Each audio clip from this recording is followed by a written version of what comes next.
Bismillahirrahmanirrahim. Assalamualaikum warahmatullahi wabarakatuh.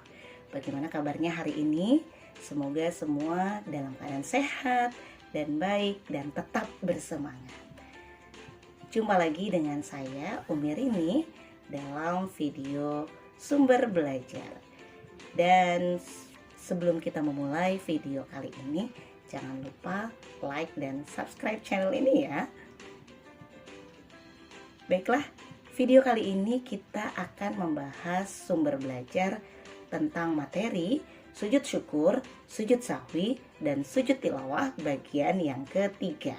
Dimana di bagian pertama kita sudah membahas tentang perintah agama untuk melaksanakan sujud syukur, sujud sahwi, dan sujud tilawah. Dan di bagian yang kedua sebelumnya kita sudah membahas tentang tata cara melaksanakan sujud syukur, sujud sahwi, dan sujud tilawah. Dan di video pembelajaran kali ini, tujuan pembelajaran kita adalah peserta didik dapat memahami hikmah melaksanakan sujud syukur, sujud sahwi, dan sujud tilawah dengan baik. Kita langsung saja ke pembelajaran kita yang pertama, yaitu hikmah melaksanakan sujud syukur.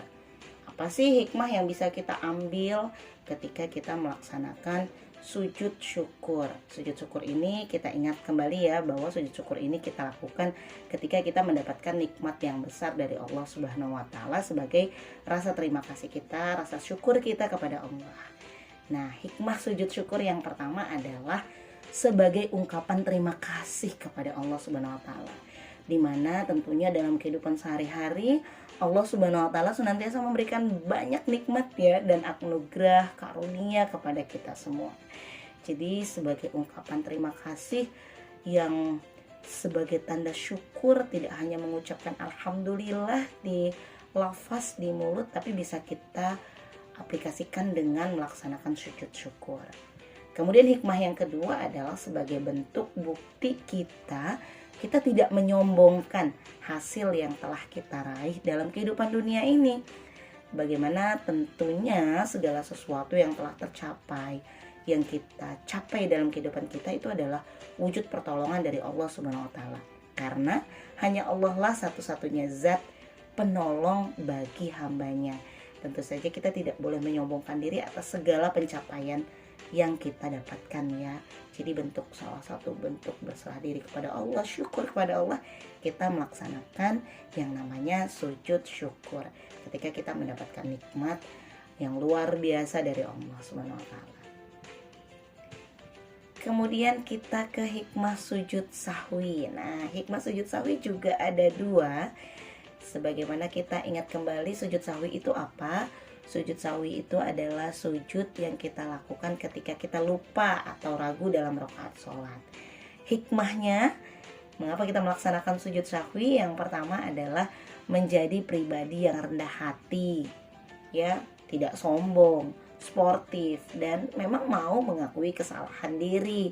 Kita lupa, kita ragu, itu kita mengakui kesalahan kita. Dan bersegera kita memohon ampunan kepada Allah atas kekhilafan kita, baik yang kita sengaja maupun tidak disengaja. Tapi ketika melaksanakan sholat pada umumnya tidak sengaja ya, lupa dan ragu, dan itu bisa jadi gangguan dari setan. Walaupun sujud sahwi itu hukumnya sunnah, tapi ternyata ketika kita lakukan tidak hanya kita mendapatkan pahala, tapi ada hikmah yang bisa kita ambil.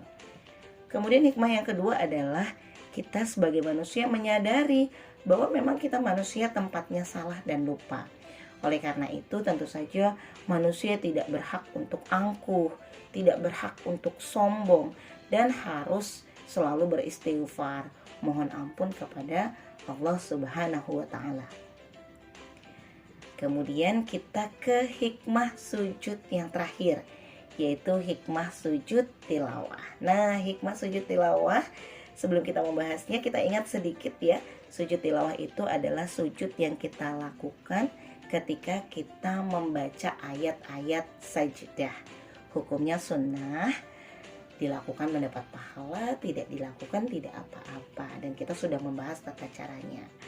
Hikmahnya yang pertama yaitu ini adalah sebagai bentuk kita mendekatkan diri kepada Allah Subhanahu wa taala. Karena dengan sujud tilawah, kita sebagai makhluk ciptaan Allah itu akan menjadi lebih merasa dekat ya dengan Allah Subhanahu wa taala. Kemudian yang kedua, itu bisa menjauhkan kita dari godaan syaitan. Dan yang ketiga, bisa meningkatkan derajat ketakwaan seseorang kepada Allah Subhanahu wa taala.